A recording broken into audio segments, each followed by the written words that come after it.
Bem-vindos a mais um episódio de E aí, professor? Bem-vindo, Walter. Olá, meu amigo.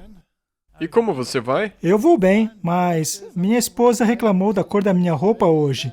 Ela acha que eu sou muito cinza. Bem, você até que tá decente. Temos que considerar isso. Eu fugi antes de ser forçado a usar algo Mas, colorido. então você vai levar quando voltar para casa. Provavelmente sim. Bem, hoje é um assunto muito importante, então nós precisaremos da guia do Espírito Santo. Vamos orar. Nosso Pai Celeste, hoje nós vamos discutir um dos assuntos mais importantes, é sobre o grande conflito. Por favor, ilumine nossas mentes e a dos que nos assistem e nos ajude a discernir. Em nome de Jesus, amém. Amém. Martin, há muitas pessoas que perguntam quem é Miguel? Como Miguel, Jesus e Satanás se encaixam no grande conflito? Parece Sim, que as sim. pessoas acham que a visão dos adventistas é totalmente errada. Esse é um dos pontos mais controversos que as pessoas de fora implicam com a igreja adventista. E eles dizem, a maneira como eles veem Miguel é, na verdade, uma blasfêmia. Sim, Então é importante, porque tem muitas pessoas que estão encalhadas nesse assunto. sim. Precisamos estudar isso muito bem. Então, vamos começar, Sim? como costumamos fazer. O título de hoje é Miguel, o arcanjo, contra Lúcifer, o filho da manhã. Esses nomes são encontrados na tradução King James da Bíblia. Sim. É importante frisar que o título arcanjo, associado com Miguel, aparece apenas 2 vezes na Bíblia. Na verdade, a palavra arcanjo aparece apenas 2 vezes, e nas 2 vezes está associado com Miguel. Comecemos do lado contrário, com Lúcifer, o filho da manhã. No livro de Isaías, capítulo 14, versos 12 a 15, diz assim: Como caíste do céu, ó estrela da manhã, filha da alva, como foste cortada por terra, tu que debilitavas as nações. E tu dizias no teu coração, eu subirei aos céus, eu exaltarei meu trono acima das estrelas de Deus. Eu sentarei no monte da congregação, nos lados do norte. Eu subirei acima das alturas das nuvens. Eu serei como o Altíssimo. Contudo, serás levado para o inferno, até o abismo mais profundo. Estes versos são muito interessantes. Vamos analisá-los. Eles nos falam de Lúcifer, que era parte do reino celestial. E ele caiu. A Bíblia diz que ele era perfeito, até que achou-se iniquidade em seu coração. Ou seja, ele foi criado perfeito, mas com liberdade de escolha. Porém, quando ele utilizou o seu livre-arbítrio para escolher contra a verdade e a justiça, ele caiu. Então, Deus não o criou para cair, mas Lúcifer escolheu cair. Veja como existem 6 eus nesse verso. Aqui diz, eu subirei aos céus. Eu exaltarei o meu trono acima das estrelas de Deus. Eu sentarei no monte da congregação, pelos lados do norte. Eu subirei acima das alturas das nuvens, e eu serei como o Altíssimo. Aqui está o anjo que se exaltava. O anjo que queria estar na congregação do norte, que queria fazer parte do trono de Deus. Ele queria ser elevado até a posição de Deus. Isso custou-lhe a sua posição no céu, assim como todos que se simpatizavam com ele, que foi 1/3 dos anjos. Só uma pergunta, eu não sei se isso vai te desviar, mas Lúcifer, ele caiu antes ou depois da criação da Terra? Bem, eu acredito que Lúcifer caiu antes da criação da Terra, ou Durante o ano da criação da Terra, quando Deus concebeu o plano para criá-la, foi então que a rebelião ganhou corpo no céu, culminando com a sua expulsão. Agora, por que Deus criou o homem? Foi como uma solução para a questão do pecado. Já falamos sobre isso em outro episódio, então não vamos nos aprofundar. Mas a questão é que este mundo, que hoje também se encontra caído, desenvolveu também a mesma mentalidade que Lúcifer. Essa ideologia de que o homem também pode alcançar o nível da divindade, essa ideologia está enraizada em grande parte da humanidade hoje. Sim. Na verdade, tornou-se parte da ideologia de muitas igrejas. Tornou-se intrínseca essas ideologias. E, é claro, o movimento New Age, a teosofia, todos eles acabam concordando com o diabo. Não é interessante que haja roqueiros cujas canções declaram abertamente a simpatia Sim. pelo diabo? Alguns deles até tornaram-se cavalheiros na coroa britânica, o que é algo muito estranho. É. Muito estranho. Você diz que tem simpatia pelo diabo e ainda recebe o título de É cavaleiro? muito estranho. Muito interessante. E é claro, Hollywood, que também é famosa por fazer filmes e seriados sobre o assunto. Por exemplo, existe um seriado chamado Lucifer, em que Lucifer é muito popular. Ele tem muitas e muitas e muitas visualizações. E no seriado, ele é retratado como um vilão, porém de uma maneira tão esperta que você acaba desenvolvendo uma simpatia pelo diabo. É a mesma ideia que encontramos na rebelião aberta do mundo do rock and roll. Sim. Então, vamos dar uma olhada em um clipe dessa série. Veja, esse aí é o Lucifer. People like to tell me things, those deep, dark, naughty little desires that are on their mind.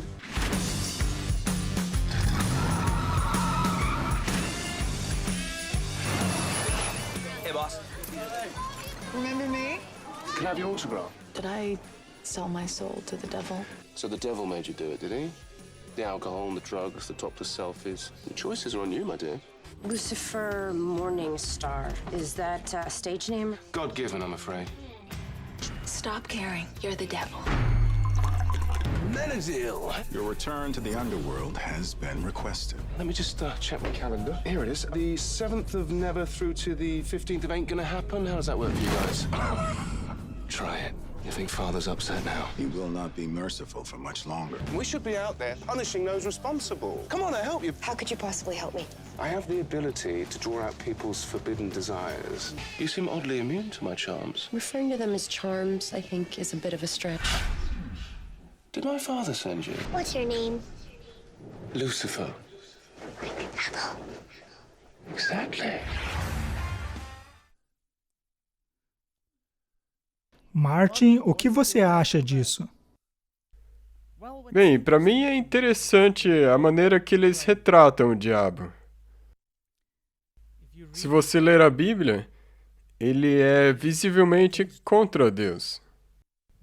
Agora, ser contra Deus aqui é retratado de uma maneira descolada. E para mim é assustador saber que as pessoas estão seguindo esse tipo de coisa. Como você disse, milhões e milhões. Isso serve, talvez, para mostrar em que ponto da história nós estamos. E quais são os tipos de pensamentos que são inseridos na mente de quem assiste? Porque se você acaba criando uma simpatia por ele, o que, aliás, não é difícil, pois há muitas partes em que ele é retratado como uma pessoa legal, Sim, então o perigo é que o seu sentimento em relação a esses personagens acabe mudando, fazendo então com que seja muito difícil ter simpatia pelo Deus da Bíblia. correto. Sabe, antes existia aquela representação do diabo com chifres e um tridente. Mas agora ele é representado, na verdade, de uma maneira um pouco mais sutil, um personagem amável. E isso engana mais. Sim, acaba sendo mais enganoso, o que na verdade é a realidade. Exatamente, eu também estava pensando nisso. Ele não era assim. Ele é, na verdade, uma criatura muito linda. Mas Martin, ao analisar o mundo e ver o caminho para o qual ele anda, então é possível ver as consequências desse tipo de pensamento. Mas não se engane. Existem muitas organizações que conscientemente têm simpatia pelo demônio. E há ainda mais organizações que estão em simpatia com o demônio sem saberem. Sim. E muitas dessas organizações são religiosas. É um assunto muito interessante. Devemos estudar muito bem como é que esses dois adversários sobre os quais falaremos hoje, a saber, o diabo, Lúcifer, e Miguel, como se encaixam na macrovisão bíblica. Mas nós não vamos mais falar tanto sobre o diabo aqui. Eu acho que já exaurimos o tema, Com na certeza. verdade. Quando se analisa doutrinas secretas, a Madame Blavatsky, o Lucifer Trust, chamado hoje de Luzes, que antigamente era chamado de Companhia Publicadora Lucifer. Ao analisarmos as declarações de Madame Blavatsky, as declarações de figuras maçônicas, todas deixam bem claro que Lúcifer é o Deus deles. Certa vez eu fui convidado a conversar com um grão-mestre da maçonaria, que estava muito doente, e havia a possibilidade de ele morrer. E o argumento a qual ele mais se apegava era o que de Lúcifer era o verdadeiro Filho de Deus. E nós debatemos bastante. E acredite ou não, ele me convidou para apresentar o meu estudo na loja maçônica dele. Mas após a sua recuperação, ele nunca mais me procurou. Então vamos prosseguir e falar sobre Miguel. É. Sabemos que, de acordo com a visão adventista do sétimo dia, Jesus e Miguel são a mesma pessoa. E há muitas organizações e pessoas aí fora que não concordam. Correto. Então precisamos tratar do assunto com cuidado e uma mente aberta. É, porque eu acho que muitas pessoas têm essa ideia de que se você comparar Jesus com Miguel, você estará blasfemando porque estará tentando diminuí-lo. Sim, é a impressão que eles têm. Mas, ao mesmo tempo, você não acha curioso que algumas dessas igrejas neguem a divindade de Jesus, vendo-o apenas como um ser humano? Isso também é diminuí-lo. Portanto, essa moeda tem dois lados. Mas, enfim, vamos ler uma citação do Espírito de Profecia, para que as pessoas possam ver no que os adventistas realmente creem. Este é o livro O Desejado de Todas as Nações, e o que ele diz sobre Jesus. No batismo do Salvador, Satanás estava entre as testemunhas. Ele viu a glória do Pai cobrindo o seu Filho. Ele ouviu a voz de Jeová testificando da divindade de Jesus. Esse texto deixa muito claro que, para nós, a divindade de Jesus é Não incontestável. é negociável. Com certeza. Desde o pecado de Adão, a raça humana foi cortada da direta comunicação com Deus. A interação entre o céu e a terra havia sido através de Cristo. Bem, precisamos parar mais uma vez aqui. Então, de acordo com essa citação, antes da vinda de Jesus, a comunicação entre o céu e a terra já era através de Cristo. Sim. Ele tornava isso possível. E como vimos em episódios anteriores, foi o pecado, foi a transgressão que separou a humanidade de Deus. E Cristo sempre foi o nosso mediador, desde o começo, antes mesmo das fundações do mundo. Ele sempre foi o nosso mediador. No início, como uma promessa, e depois, como cumprimento dessa promessa. Sim, ele era comunicação. Ele foi o que veio até a montanha e falou com Moisés. Exato, mas precisamos deixar esse ponto bem claro. Portanto, a comunicação entre o homem e Deus acontecia através de Cristo. E Deus chegou a usar anjos eventualmente. Mas a ligação com Deus em si era através de Cristo. Então, o relacionamento entre o céu e a terra havia sido através de Cristo. Mas agora que Jesus havia vindo em semelhança e carne pecadora, ou seja, tomou a minha humanidade, o próprio Pai falou do céu dizendo: "Esse é o meu Filho amado, a quem me comprazo." Anteriormente, ele havia se comunicado com a humanidade através de Cristo. Mas agora, ele se comunicava com a humanidade em Cristo. Essa é uma declaração tremenda. Satanás tinha esperança que a abominação que Deus sentia pelo mal traria a separação eterna entre o céu e a terra. Mas agora havia ficado claro que a conexão entre Deus e o homem havia sido restaurada. Portanto, toda a comunicação entre Deus e o homem havia sido através de Cristo. O acesso ao céu é possível apenas por causa de Cristo. Sim, e essa parte que você acabou de ler, que diz que ele comunicava com a humanidade em Cristo, isso acaba de provar, mais uma vez, que Jesus era Deus. Certamente. Toda a humanidade estava em Cristo, porque a humanidade foi criação sua. Vamos falar mais uma vez de Hollywood. Nós sabemos que a simpatia de Hollywood é pelo lado errado. Não há dúvida sobre isso.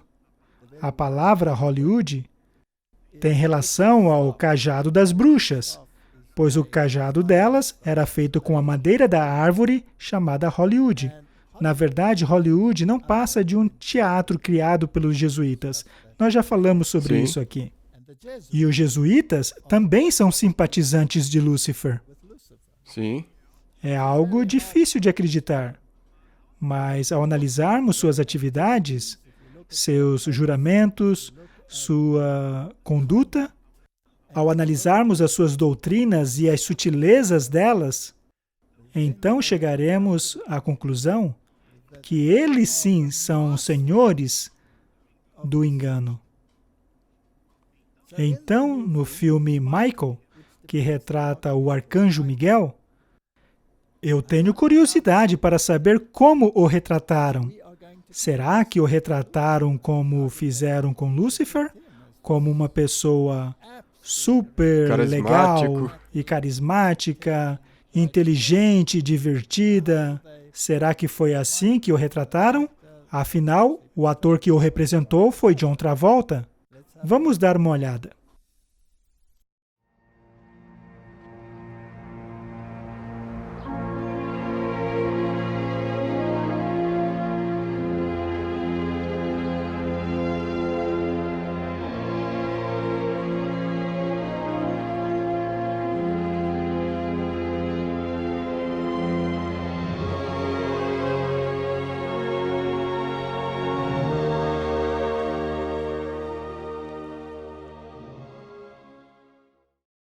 Eu só pensei... Auréolas. Isso. Iluminados. Isso. Eu não sou esse tipo de anjo. Que tipo de anjo você é? Michael é um arcanjo. Ele combateu Lúcifer e o expulsou do céu. Revelação 12, versículo 7. Ah, isso foi há muito tempo. E aí o banco veio tomar o Milk Bottle. E eu rezei por ajuda até Deus me mandar Michael. Bom, ela foi insistente. Então você desceu e destruiu o banco. Ah, uma filial. Primeiro banco do comércio de Iowa.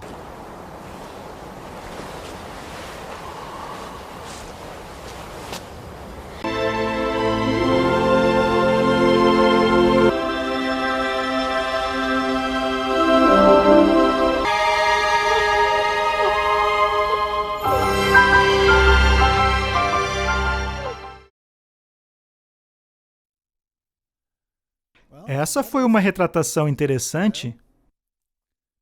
O que acha dela, Martin? Bem, com certeza não de acordo com a Bíblia. Ok, a última parte, quando ele traz o cachorro de volta à vida, eu não acho que... Por acaso anjos podem trazer qualquer coisa de volta à vida? Apenas através do poder de Deus, não é mesmo? No filme, porém, ele o faz com o próprio poder. Portanto, ele é retratado como o doador da vida, só que ao mesmo tempo um assaltante de bancos, fumante inveterado, Sim. que curte baladas e por aí vai. E até mesmo as pessoas lhe perguntam, você não deveria ter uma auréola ou emanar luz? Mas ele diz não ser esse tipo de anjo. Ah, e ele é escritor. Agora, o interessante é que, tendo o teatro jesuíta em mente, uma maneira muito boa de ridicularizar alguém e colocá-lo para baixo, mas veja, antes é necessário compreender que não há ninguém que conheça as Escrituras do que o próprio diabo, Sim. assim como seus anjos. Bem, ele disse que é o autor do Salmo 85. Não seria então interessante dar uma olhada e Com ler? certeza. Vamos dar uma olhada. Salmo 85. A tradução da Bíblia King James traz o título Reaviva-nos novamente. Para o chefe de música, o Salmo para os filhos de Coré. Em nenhum lugar é dito que o arcanjo Miguel escreveu o Salmo, não é mesmo? Mas poderia tê-lo inspirado. Mas vamos parar por aqui por enquanto. Abençoaste, Senhor, a tua terra. Fizeste voltar ao cativeiro de Jacó. Perdoaste a iniquidade do teu povo. Cobriste todos os seus pecados. A quem ele está se referindo aqui? A Jesus. Jesus. Fizeste acabar toda a tua indignação. Desviaste-te do ardor da tua ira. Torna-nos a trazer, ó Deus da nossa salvação, e faze cessar a tua ira sobre nós. Será que ficarás irado conosco para sempre? Estenderia a tua ira sobre todas as gerações? Não tornarás a vivificar-nos para que o seu povo se alegre em ti? Mostra-nos, Senhor, a tua misericórdia, concede-nos a tua salvação. De quem estão falando aqui? Mais uma vez, Jesus. Este é um salmo sobre o nosso Redentor. Escutarei o que Deus, o Senhor, falar, pois falará de paz a seu povo, aos seus santos, para que não voltem à loucura. Aqui está uma história de arrependimento e sobre permanecer no caminho estreito. É certo que a sua salvação está perto daqueles que o temem, para que a sua glória habite na terra. A misericórdia e a verdade se encontraram, a justiça e a paz se beijaram. Este é provavelmente o verso mais profundo da Bíblia. Pois onde é que a misericórdia e a verdade se encontraram? Quando foi que a justiça e a paz se beijaram? Na cruz. Na cruz. Foi ali, quando Jesus foi pendurado no madeiro. Foi ali que a misericórdia e a justiça se beijaram. Ali foi revelado ao mundo para sempre que Deus é um Deus de misericórdia, mas também de justiça. E uma vez que o salário do pecado é a morte, a justiça de Deus exigia o cumprimento dessa sentença que foi executada em Cristo. Deus é misericordioso porque, por causa daquele ato, a misericórdia foi oferecida à humanidade. Este salmo é muito bonito. Mas o que fizeram com esse salmo no filme de Hollywood? Eles o associaram a um vagabundo. Correto. Não é mesmo?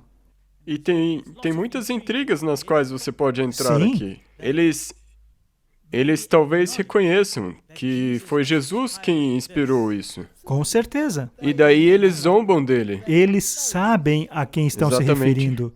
E aqueles que estão lá assistindo, há todos esses pequenos detalhes, todas essas pequenas declarações a respeito de Miguel. Eles não veem isso, pois há um monte de coisas engraçadinhas e divertidas acontecendo. Só que essa mensagem subliminar é implantada nas suas mentes, e isso é chamado de programação neurolinguística. E ao substanciar essa mensagem com imagens, é criado então a impressão permanente na mente, de forma que você nunca mais vai ver Miguel da mesma maneira, a não ser naquela. E interessante, eu vi no clipe do trailer que a propaganda para as fitas, na época era VHS, mas digamos DVD, está escrito PG, significa acompanhamento dos Sim. pais. Ou seja, crianças poderiam assistir também. O que eles querem mesmo é que as crianças assistam.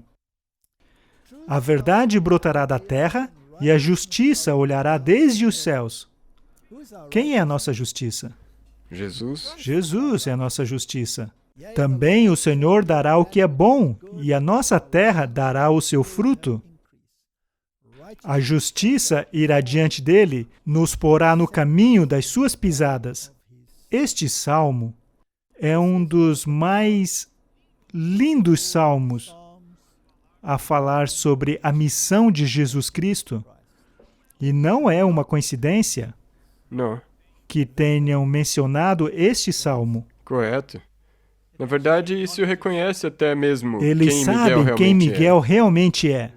Mas eu peço às pessoas que não entendem dessa maneira que permaneçam conosco enquanto damos uma olhada no que a Bíblia diz. Mas antes disso, dissemos que era um teatro jesuíta, não é? E que os jesuítas hoje têm tanto renome, eles possuem grandes universidades. Os nossos grandes líderes e presidentes estudaram e se formaram nessas universidades, como a Universidade de Georgetown, que é uma das maiores universidades do mundo hoje. Já educou sabe-se lá quantos presidentes. Agora, vamos ler o que esses autores aqui têm a dizer sobre os jesuítas. Esta citação foi feita pelos jesuítas. Tomaremos o controle da instrução na lei, medicina, ciência e educação, para assim arrancar de todos os livros de instrução qualquer coisa injuriosa à Igreja Católica Romana. É uma declaração muito ousada. Então a lei, o mundo médico, aliás, o mundo médico está em evidência nos dias de hoje, Sim. Ciência, educação. Tudo isso deve estar adaptado a fim de favorecer o catolicismo. Nós moldaremos os pensamentos e ideais da juventude. Nos infiltraremos como pregadores protestantes e professores de colégios nas diferentes fés protestantes. Não há suspeitos? Sim, na verdade é quase uma promessa. Pois é. Nós vamos nos infiltrar lá.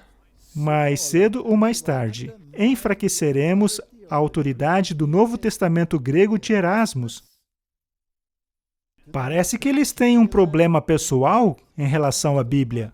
Sim, mas explique para nós o que era o Novo Testamento em grego de Erasmo. Erasmus foi um indivíduo que compilou o Textus Receptus, que são os manuscritos nos quais os protestantes traduziram suas Bíblias, enquanto que, por outro lado, os jesuítas deram preferência aos textos alexandrinos, que são os de origens gnósticas.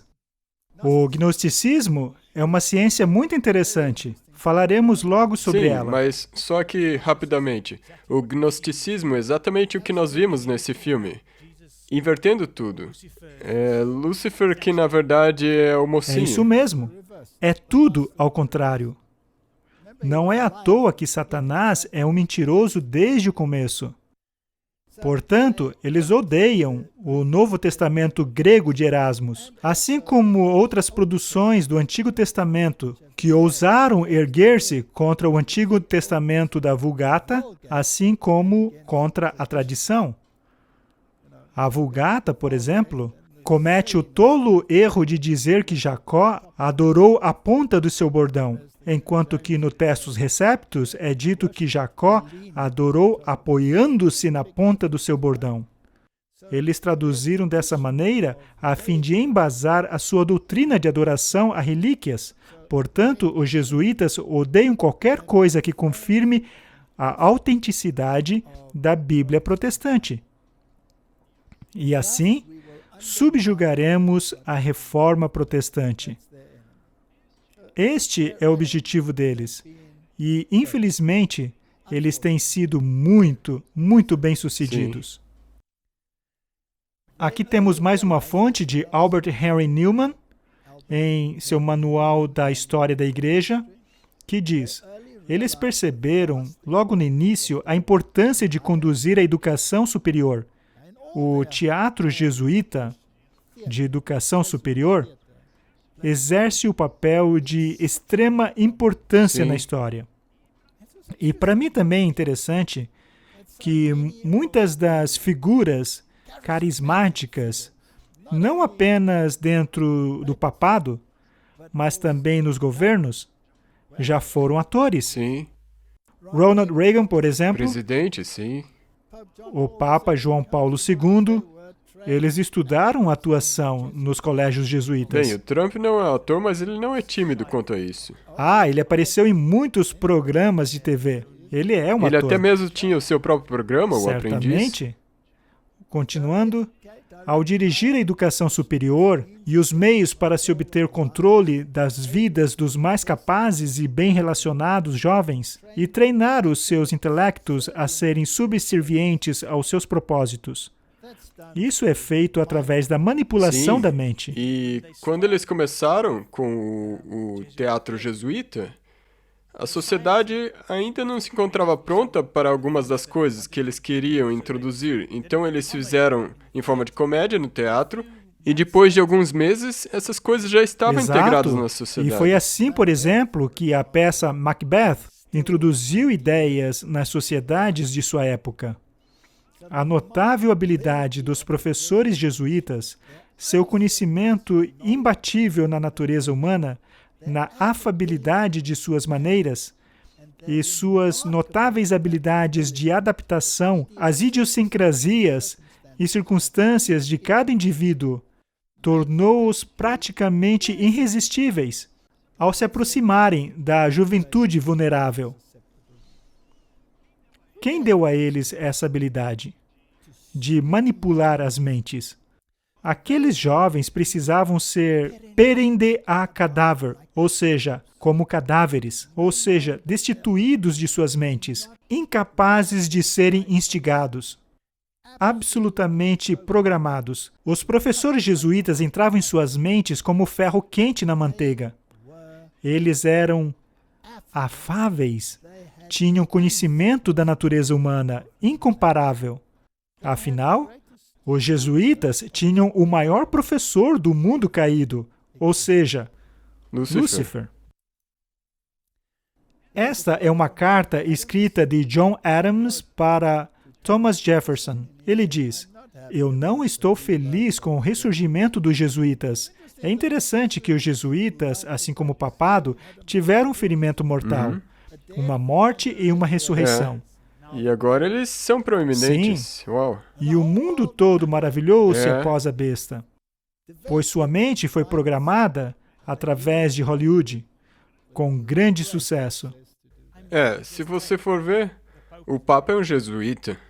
E ele colocou todos os oficiais de alto escalão na Igreja Católica agora são jesuítas. Ora, Martin, por que você não está usando 5 máscaras, uma em cima da outra? Os jesuítas não orientaram os médicos a dizerem isso? Ele admitiu isso. Nós já mostramos tudo isso aqui. Sim, não vamos falar sobre isso de novo. Enxames deles surgirão sobre os mais diversos disfarces, como o chefe dos boêmios, editores, escritores. publicadores, professores de escola, etc. Se existe um grupo nessa terra que merece a perdição eterna, seja nessa terra ou no inferno, esse grupo é a Sociedade dos Jesuítas.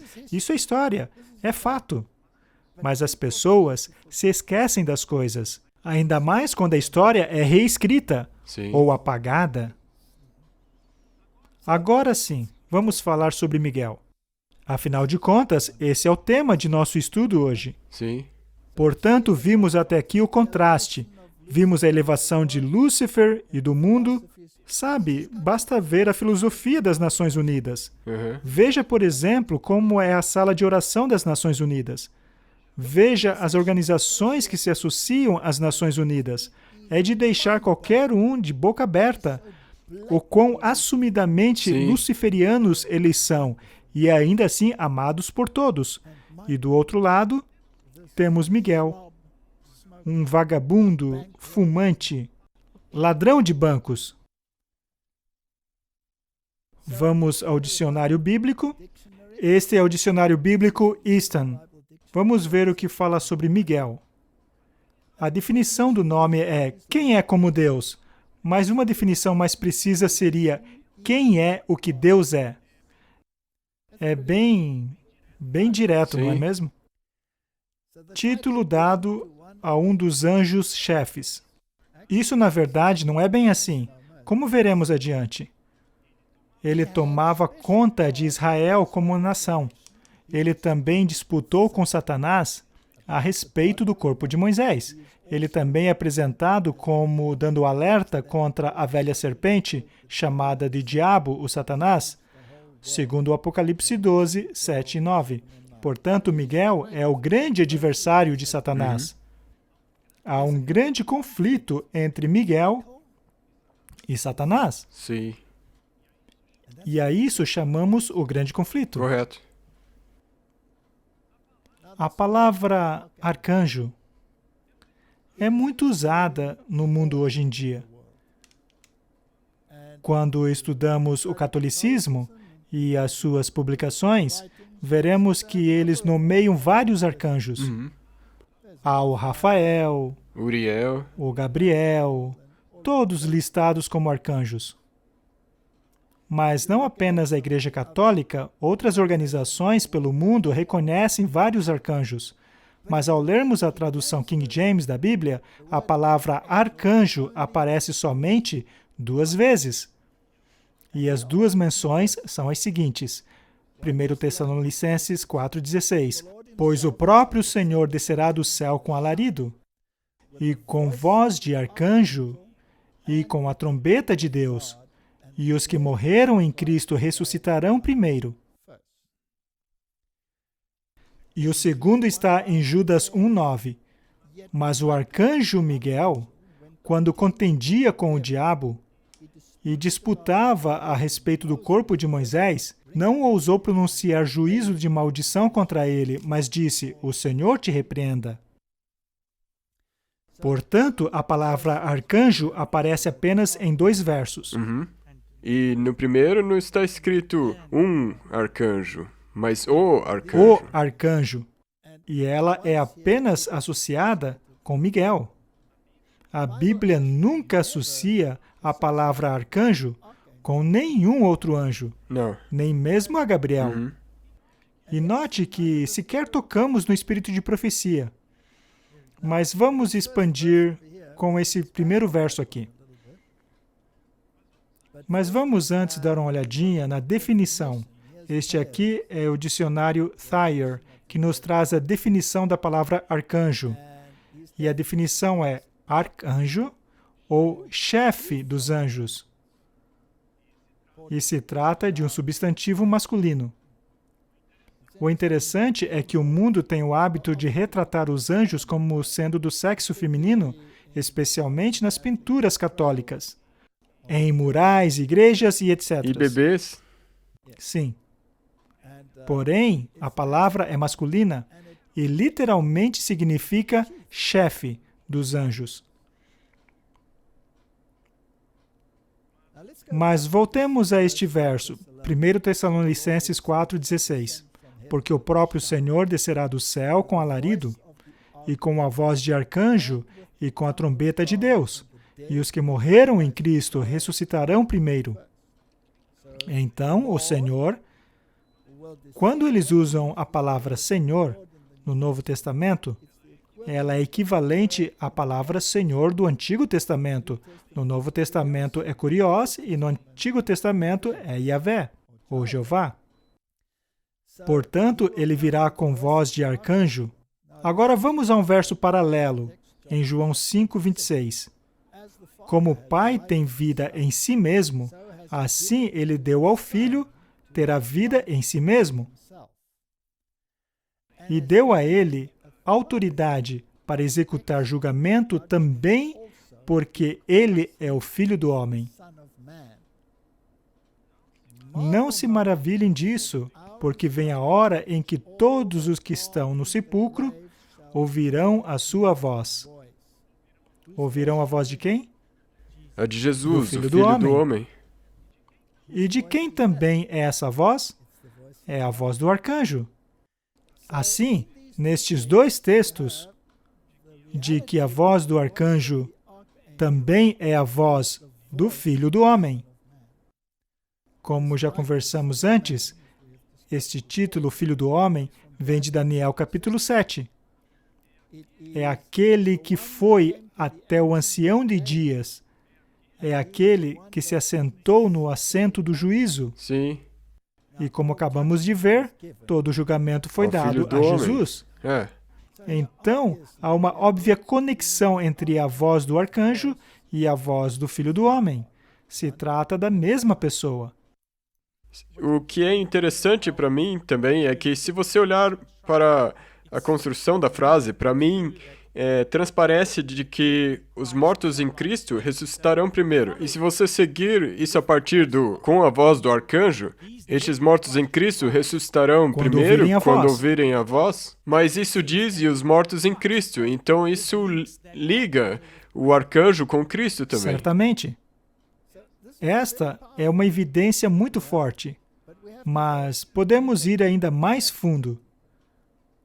E não se esqueça de que o nome Miguel significa aquele que é o que Deus é. Voltemos à história e leiamos Êxodo 3, versos 2. No Antigo Testamento, frequentemente lemos o anjo do Senhor. Este é um título muito específico. E a palavra anjo, se você analisar, significa mensageiro. Nós faremos isso daqui a pouco. O anjo do Senhor apareceu a ele, quer dizer, a Moisés, em meio às chamas, em uma sarça ardente. Ele olhou e percebeu que a sarça queimava no fogo. Ainda assim, ela não era consumida. Portanto, era um milagre. E associado a este milagre estava o anjo do Senhor. Verso 5. E ele disse, veja, quem fala agora é o anjo do Senhor. Não te chegues para cá, tira os sapatos de seus pés, porque o lugar onde tu estás é terra santa. E ele disse mais, eu sou o Deus de seus pais, o Deus de Abraão, o Deus de Isaque e o Deus de Jacó. E Moisés escondeu a sua face, pois estava com medo de olhar para Deus. Aqui fica muito claro que o anjo do Senhor é Deus. É Deus. Também pelo fato de o anjo haver declarado que o local onde o anjo do Senhor estava era sagrado. Muito bem, vamos nos aprofundar ainda mais. Vamos dar uma olhada nesse anjo e Deus ao longo da Bíblia. Porque o anjo disse que era Deus. A primeira palavra aí, utilizada para anjo, é Malach.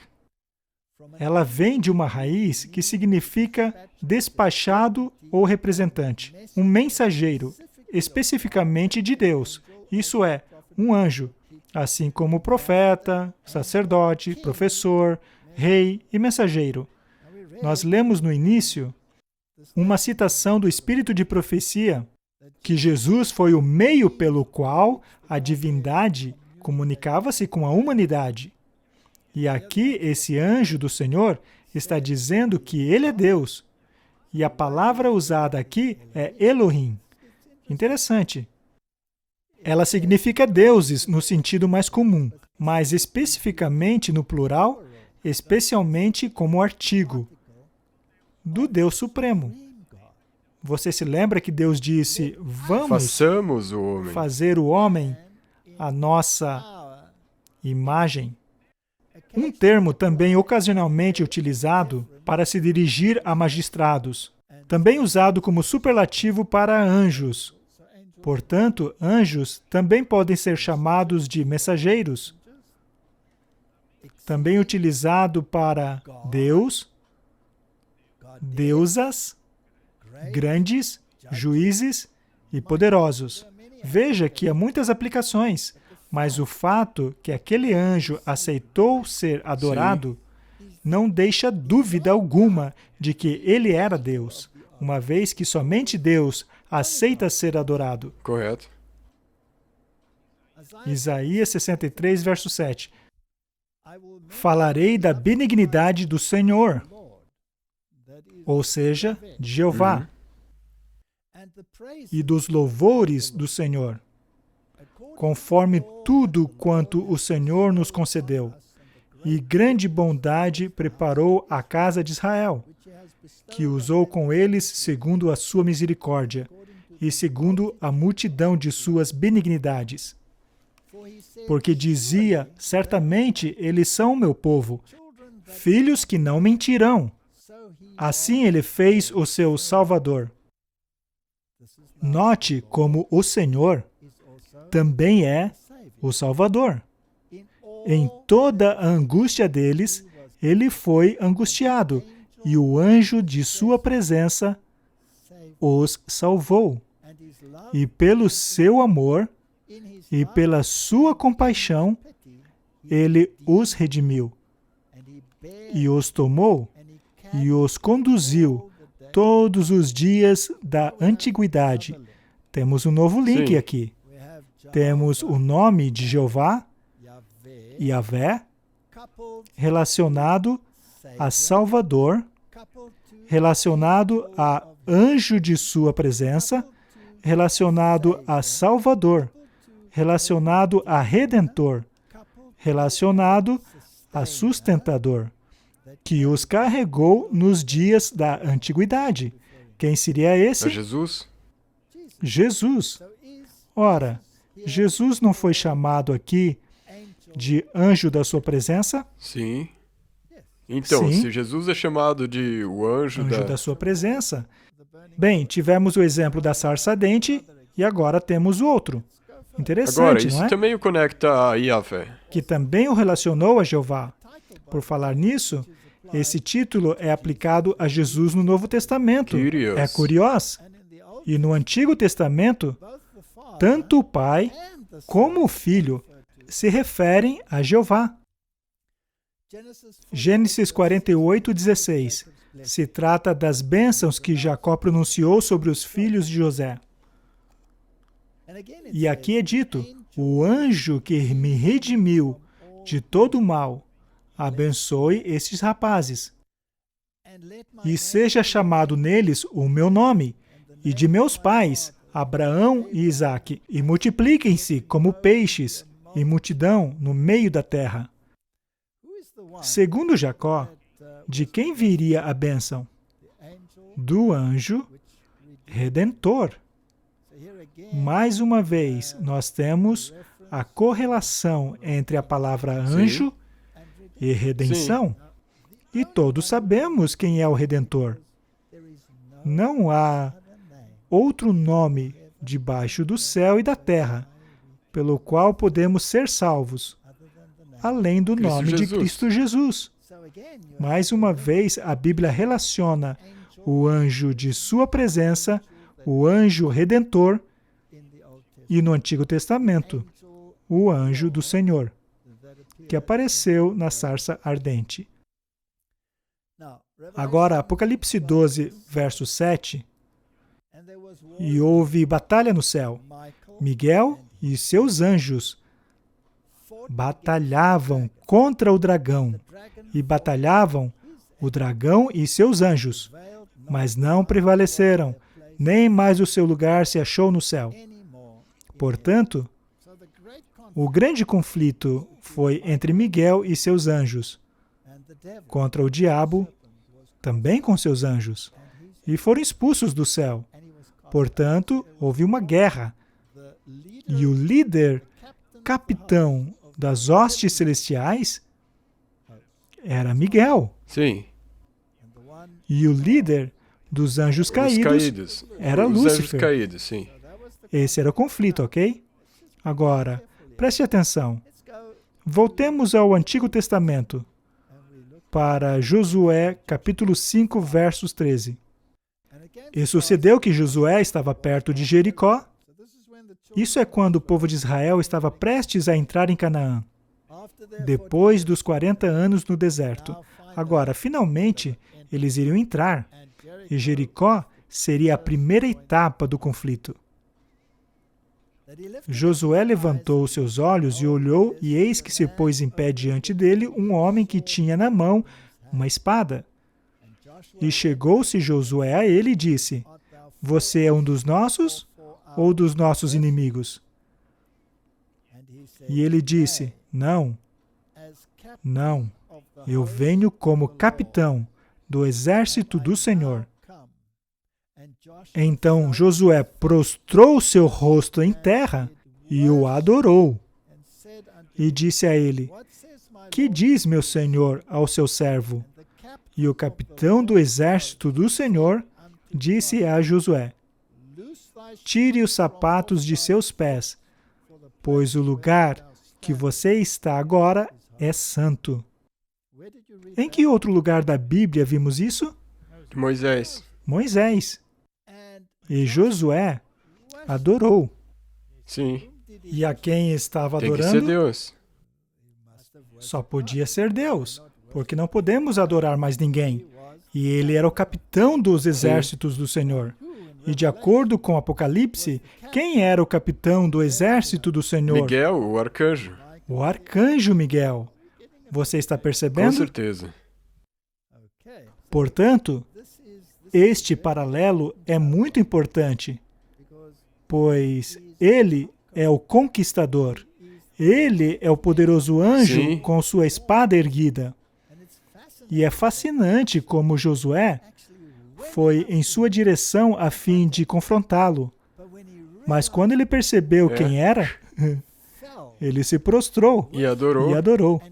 E teve que tirar os sapatos. E esse se prostrar e adorar esse anjo está em contraste com João, que se prostrou e adorou o anjo em Apocalipse. Porque aquele era um anjo comum. Porque aí ele disse, não, levante-se, eu sou o teu conservo. Sim, Então, e disse, adore somente a Deus. Portanto, o fato de o capitão do exército do Senhor e o fato de o anjo de sua presença, o fato de que o anjo redentor terem todos aceitado a adoração e darem Sim. bênçãos, é a prova de que se trata de Correto. Deus. Se trata do anjo que se comunica com a humanidade. Então é Jesus. Correto. Portanto, Miguel, aquele que é o que Deus é o nome angélico de Jesus. É uma descrição daquilo que ele é. Mas ele também tem outros nomes. Por exemplo, em Isaías, Cristo tem muitos títulos ali. E como você sabe, um desses títulos é: a nós uma criança nasceu e ela será chamada Emanuel. Emanuel, que quer dizer Deus conosco. Portanto, é uma descrição do que ele estava fazendo. E lá também é chamado de o Deus Todo-Poderoso. É muito interessante. Só uma coisa interessante que eu pensei agora, e também diz que quando nós formos para o céu, receberemos um novo nome. Então nós também receberemos um nome angélico, Sim. que será diferente ao nosso. Sim. E esse nome será uma descrição do caráter que devemos desenvolver. Ainda há alguns outros exemplos a serem analisados no Antigo Testamento. Ao lermos a história dos pais de Sansão, por exemplo, o anjo do Senhor aparece primeiro à mãe de Sansão e mais tarde aparece para o pai dele. Juízes 13, 21 diz: "E nunca mais apareceu o anjo do Senhor a Manoá, e nem a sua mulher. Então compreendeu Manoá que era um anjo do Senhor. E disse Manoá à sua mulher: Certamente morreremos, porque vimos a Deus." Portanto, quando a Bíblia fala sobre o anjo do Senhor, se trata daquele que estava em meio à coluna de fogo e à coluna de nuvem. Aquele anjo do Senhor era Jesus, o tempo todo. E se formos à visão de Zacarias, diz assim no capítulo 3, verso 1, "E ele me mostrou o sumo sacerdote, Josué, o qual estava diante do anjo do Senhor. E Satanás estava à sua mão direita para se lhe opor. Mas o Senhor disse a Satanás: O Senhor te repreenda, ó Satanás. Sim, o Senhor que escolheu Jerusalém te repreenda. Não é este um tição tirado do fogo? Onde mais na Bíblia lemos o Senhor te repreenda, Satanás? Em Judas, no conflito pelo corpo de Moisés. Aham. Então as palavras que lemos aqui, o Senhor te repreenda, Satanás, são exatamente as mesmas palavras que encontramos no livro de Judas. E são proferidas por Jesus, porque lá diz Miguel, e aqui está o Miguel. Agora, quem é o Deus da ressurreição? Jesus? Jesus. É Ele que chamará os mortos de volta à vida no último dia. Então temos exatamente as mesmas palavras. Miguel, o anjo do Senhor, mas o anjo do Senhor não é um anjo comum, porque ele aceita ser adorado, e os pais de Sansão viram a Deus. As ligações são incontestáveis. Eu espero que sim. Vamos às visões de Daniel. Agora chegaremos ao cerne da questão. Daniel 10, versos 13. Mas o príncipe do reino da Pérsia me resistiu 21 dias. Porém, Miguel, um dos príncipes-chefes, veio em meu auxílio e permaneci ali com os reis da Pérsia.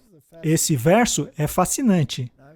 Ao analisarmos no dicionário o que quer dizer um dos príncipes-chefes, nos é dito aquele que ocupa o primeiro lugar, tempo ou posição, ancestral, anterior, início, o mais velho, primeiro, anterior, aquele dos tempos antigos. Quem seria esse? A Jesus, porque todos esses são atributos de Deus. Correto? Portanto, quando ele diz um dos príncipes-chefes, ele deve estar se referindo à divindade, pois geralmente são chamados de príncipes. Agora, o príncipe do reino da Pérsia não era o príncipe aqui da terra, uma vez que um anjo do nível de Gabriel daria um sobrinho. E aquele príncipe já era. Sim. Você se lembra do que aconteceu quando o rei da Babilônia foi confrontado com o dedo de Deus?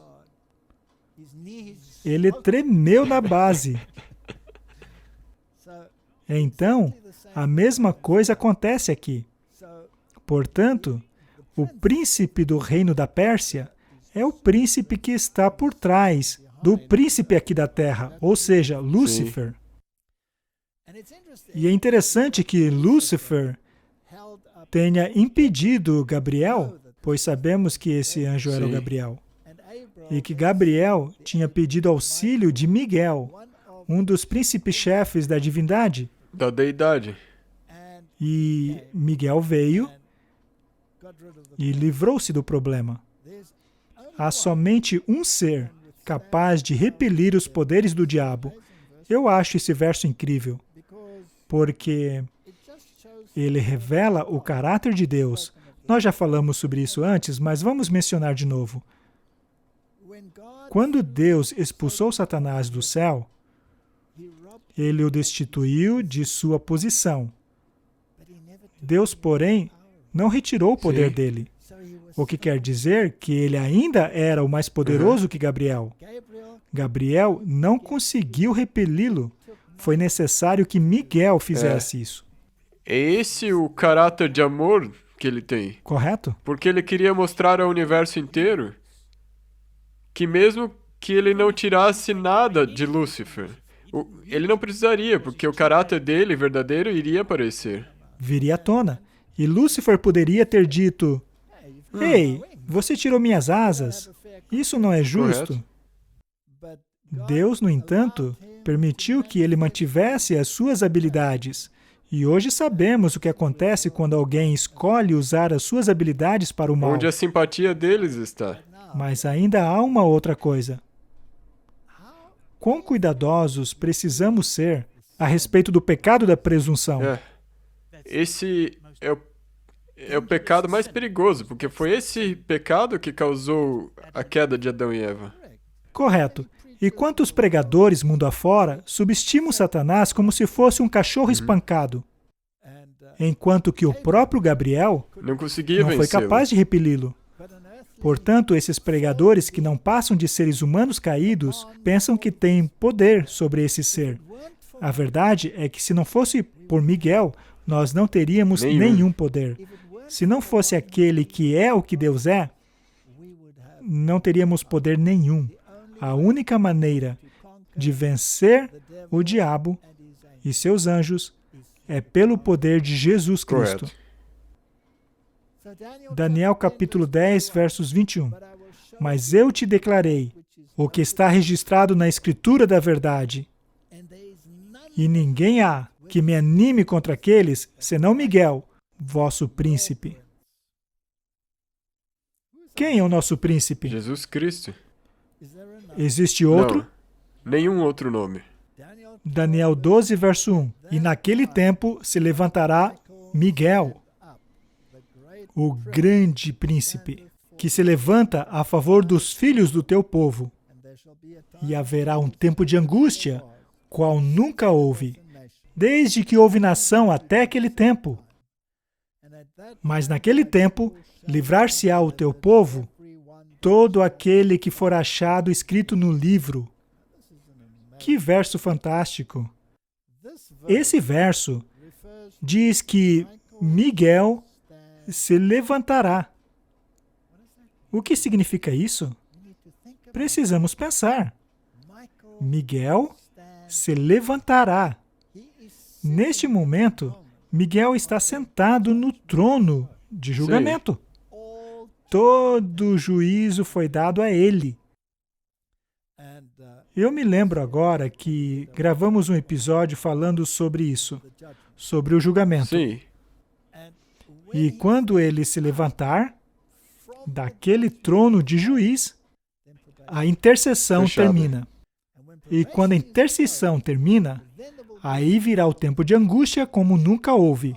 E falta isso daqui para esse tempo, quando o juízo investigativo será concluído. E então Miguel finalmente se levantará do trono de juiz para executar a sentença do julgamento. E é aí que as pragas cairão. E a promessa que nos é dada é que nesse tempo nós seremos protegidos. Mas o fato de que ele se levanta nos diz quem ele é. Ele é Jesus. Porque todo julgamento foi dado a ele. Toda a autoridade, julgamento e tudo. Então, quando ele se levanta, ele diz, agora acabou. Está consumado. E o grande decreto será promulgado, assim como foi por ocasião da cruz, está consumado, o preço da redenção foi paga. Mas o pecado ainda existe. Até hoje. É só ligar a TV. E você verá que ele ainda está lá. Portanto, quando a intercessão for concluída, que aquele que é justo continue justo, que o que é injusto permaneça injusto. Essa sentença será dada quando Jesus se levantar. do trono do juiz. E como você disse, nós estamos na beira. Nós estamos agora num tempo nessa terra no qual nós temos que decidir se vamos ficar do lado de Miguel ou de Lúcifer. Essa é a escolha que devemos fazer. E não devemos esquecer jamais que não somente o julgamento foi dado a ele, mas que não há nenhum outro nome debaixo de céus e terra, através do qual somos salvos, além do nome de Jesus Cristo. Ele é o capitão do exército do Senhor, e Ele é o capitão da nossa salvação, é o nosso Redentor, Ele é o Filho de Deus. Sim, Vamos por orar? favor. Pai Celestial, que história impressionante é essa? A luta entre o bem e o mal. Aqui na Terra, o relato bíblico tem sido distorcido de todas as maneiras possíveis e apresentado de uma tal maneira que o mundo acabou desenvolvendo simpatia pelo arqui-enganador. Senhor, abra os nossos olhos para que possamos enxergar e, assim, fazer as escolhas corretas. Eu peço em nome de Jesus. Amém. Amém. Obrigado por assistir esse vídeo. Para se inscrever, clique aqui. Clique no sininho para receber notificações. Para assistir o próximo vídeo, clique aqui. Muito obrigado.